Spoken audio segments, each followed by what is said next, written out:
Presenting project schedule. Communicating the project schedule is a vital ingredient in successful project management. A good presentation will greatly ease the manager's problem of understanding the multitude of activities and their interrelationship. Moreover, numerous individuals and parties are involved in any project and they have to understand their assignments. Graphical representation of a project schedule are particularly useful since it much easier to comprehend a graphical display of numerous pieces of information than to sift through a large table of numbers. A project planning is often conducted by producing a network representation of a greater and greater refinement until the plan is satisfactory.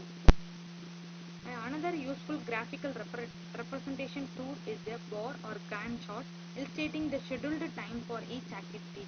This bar chart lists activities and shows their scheduled start, finish and duration. In this figure, the activities are listed in a vertical axis, while the time since the project commencement shown along the horizontal axis. During the course of monitoring a project, useful addition to the basic bar chart include a vertical line to indicate the current time plus a small mark to indicate the current state of work on each activity. In this figure, the hypothetical project state after 4 period is shown. A small V mark on each activity represents the current state of each activity. A resources used over time. This graph prepared by summing the resource requirement for each activity at each time period for a particular project schedule. With the limited resources of some kind, a graph of this type can indicate when the completion for a resource is too large to accommodate in case of this kind. Resource constraint scheduling may be necessary.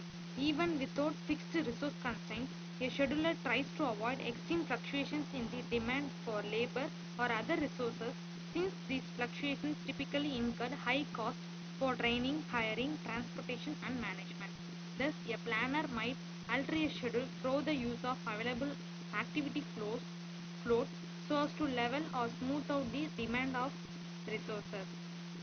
This graph provides an invaluable indication of the potential trouble spots and the success that a scheduler has in avoiding them. The critical path scheduling for activity on node and with lead, lag and windows. Before that, we should know about the basic terms. A lead is the acceleration of a successor activity. In other words, the second activity can begin as the first activity. A lead is the only found activity with a finish to start relationship. A must finish before B can start.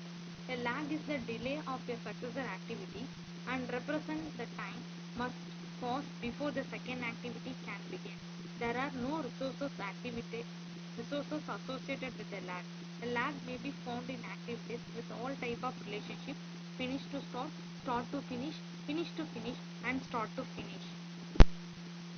Here, ES stands for earliest start time for activity, EF stands for earliest finish time of activity, LS stands for latest start time of activity, and LF stands for latest finish time of activity. The typical precedence relationship would be direct or finish to start leads, start to start leads, finish to finish leads, and start to finish leads. In direct or finish to start leads, the successor activity cannot start until the preceding activity is complete by at least the prescribed lead time. Finish to start. Thus, the start of a successor activity must exceed the finish of preceding activity by at least finish to start. In start to start lead, the successor activity cannot start until the work on the preceding activity has been underway by at least the prescribed lead time. Start to start. Finish to finish lead, in which the successor activity must have at least finish to finish periods of work remaining at the completion of the preceding activities.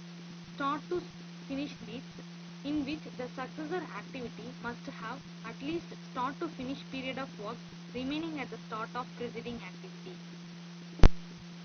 The calculation for scheduling with the lead, lag and windows. The first step in the scheduling algorithm is to sort out activities such that no higher number activity precedes a lower number activity. With numbered activities, duration can be denoted as D, where K is the number of an activity. Other activity information can also be referred by an activity number. Note that node events used in activity on branch representation are not recorded in this case. The forward pause calculation compute an earliest start time and an earliest finish time for an activity. In computing the earliest start time of an activity case, the earliest start window time and the earliest finish window time and each of various precedent relationship must be considered. The constraints on finish times are included by identifying minimum finish times and then subtracting the activity duration.